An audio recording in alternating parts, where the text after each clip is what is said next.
Le minimalisme, ils ont même retiré la lunette arrière. C'est quoi ça?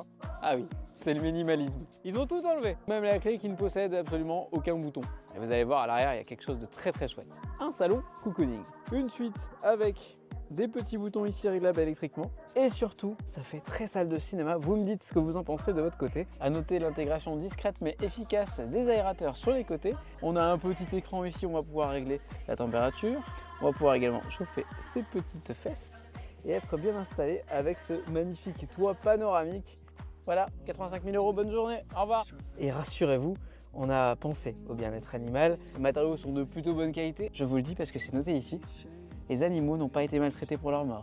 Non, sinon, on a également une voiture assez performante, une suspension adaptative. On va avoir 544 chevaux, 1,0 à 100 tout juste sous les 4 secondes.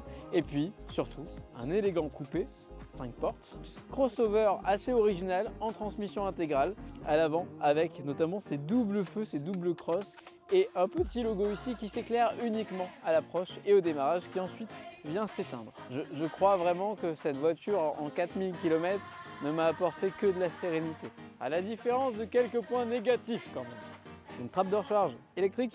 En recharge maximale, on peut aller tutoyer les 200 kW, sauf que malgré un préconditionnement de batterie 40 minutes avant qu'il s'enclenche, j'ai jamais réussi à taper plus de 150. C'est assez long pour une voiture routière qui veut traverser la France dans le plus grand des silences et dans une excellente ambiance, et c'est dommage.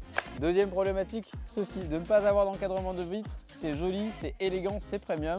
Le problème va être l'insonorisation à 130 sur autoroute qui aura tendance à être moyenne, et c'est dommage puisque la marque a mis les moyens à ce niveau là en insonorisant. Ça c'est vraiment à la longue un petit peu irritant si je puis dire. Minimaliste, que ce soit pour la lunette arrière ou même la clé qui ne possède absolument aucun bouton. Fermer votre voiture à distance ou autre, ce sera via l'application, en tout cas via la clé, c'est pas possible.